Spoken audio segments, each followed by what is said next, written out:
Bonjour à toutes et tous. On est ici la famille écologiste réunie, le mouvement, la présidente du groupe à l'Assemblée nationale, le président du groupe au Sénat. Et nous sortons de Matignon où nous étions reçus par Gabriel Attal qui, vous savez, reçoit toutes les forces politiques et les forces vives de la nation avant son débat de politique générale.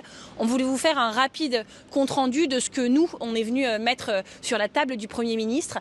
Évidemment, on a beaucoup parlé d'agriculture. Premièrement, parce qu'il y a une colère agricole énorme que nous suivons dans son ascension depuis des mois. Nous avons chacun visité beaucoup de fermes depuis que nous sommes en fonction parce qu'il n'y a pas d'agriculture sans écologie et pas d'écologie sans agriculteurs, que c'est un sujet qui nous tient profondément à cœur. Et donc on est venu parler des revendications des agriculteurs, des convergences d'ailleurs entre les combats que nous menons pour la protection des sols, pour la protection de l'eau, pour un partage juste des rémunérations entre ce que les agriculteurs perdent en revenus, entre ce que nous, consommateurs, on paye plus cher au supermarché et en fait au milieu la grande distribution qui s'enrichit. Et donc on a pu énumérer un certain nombre de propositions qui sont importantes pour les agriculteurs et qui sont importantes pour les écologistes. Nous avons beaucoup en commun et on a pu d'ailleurs rappeler à Gabriel Attal que c'était pas la peine de nous montrer du doigt en disant que c'était nous le problème, que ça s'était un peu vu et que personne n'avait été très dupe de son attaque. Donc ça, maintenant, c'est clair. Rappeler l'évidence, mais c'est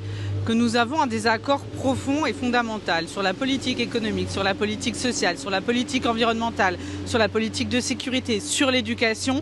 Bref, nous avons une vision du monde complètement différente. Et nous continuerons à nous opposer à la politique menée par ce gouvernement.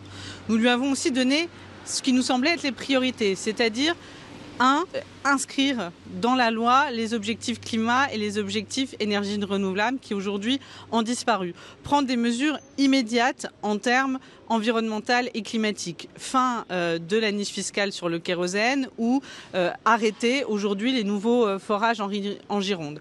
Deuxième chose, agir pour le pouvoir d'achat. Aujourd'hui, on doit pouvoir vivre de son travail et on doit ne plus se serrer la ceinture et se demander si on doit payer son loyer ou pouvoir acheter à manger. C'est une priorité. Nous avons fait de nombreuses propositions sur les salaires, sur la prime alimentaire. Elles ont toutes été refusées.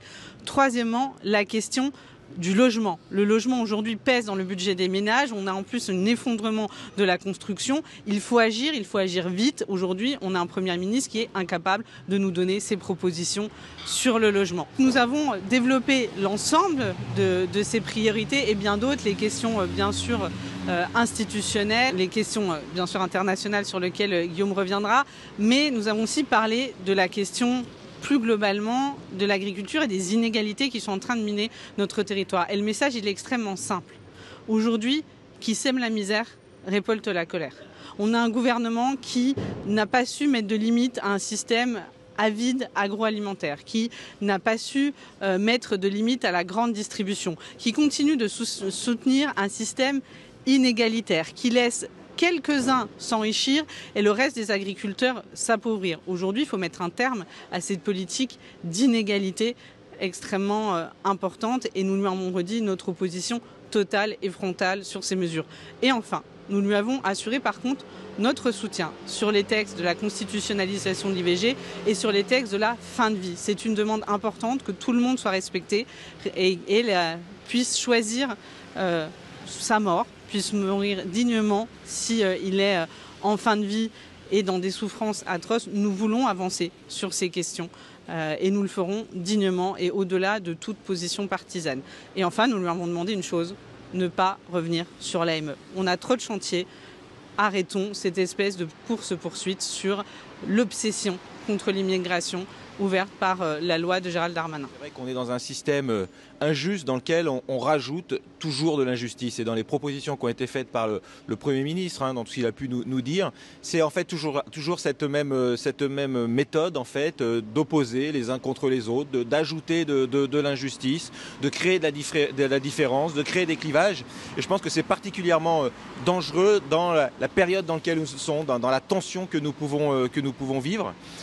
Et donc il y a aussi ce besoin et on a souhaité aussi rappeler le lien qui était essentiel avec les collectivités, avec les communes, avec les élus locaux, parce que ce sont eux qui sont en première ligne, qui justement gèrent cette souffrance, gèrent cette urgence sur leur territoire et avec des difficultés par rapport à ce qu'on peut leur demander, les injonctions qui peuvent venir d'en haut, des difficultés financières, des besoins aussi de travailler ensemble sur la question par exemple du logement d'urgence où on voit bien que l'État renvoie la faute sur les collectivités inversement et qu'il y a besoin d'avoir un cap. Et en fait, tout simplement, ce qui ressort de cet échange, c'est l'absence de cap. On tente de répondre, et le Premier ministre a tenté de répondre aux urgences. Il va tenter de répondre à l'urgence agricole, mais cette urgence agricole, justement, ce n'est pas une urgence, c'est une crise systémique, c'est quelque chose que, justement, on aurait dû prévoir et sur lequel on aurait dû avoir de véritables réponses. Donc nous, on lui a dit qu'on avait des réponses, on avait des propositions, on lui en a formulé un certain nombre et on sera toujours dans cet esprit évidemment de propositions. Et puis sur l'international, je pense que c'est un sujet important sur ce qui se passe notamment à Gaza, où on a l'impression que la parole française est de plus en plus inaudible. En tout cas, on ne l'entend peu, on l'entend moins, avec un nouveau ministre des Affaires étrangères sur lequel on attend justement quelque chose de beaucoup plus ferme. On a fait nous des propositions très claires, notamment avec une résolution sur que la France demande l'entrée de la Cour pénale internationale, à la fois sur les événements du 7 octobre, mais également sur tout ce qui se peut passer à Gaza. On espère, en tout cas on a soumis cette idée au Premier ministre pour qu'il puisse la reprendre. Alors on sait que c'est une prérogative du Président de la République, mais en tout cas ça serait un moyen fort, une action forte pour enfin pouvoir trouver un petit peu d'histoire sur ce qui peut se passer à Gaza et au niveau international. Venu ici en étant dupe et en se disant qu'on allait sortir rassurés sur tous les sujets, on sait ce qui nous sépare, mais les écologistes tiennent aussi à venir mettre sur la table du Premier ministre les sujets qui nous sont chers. C'est notre travail de parti politique, de parlementaire,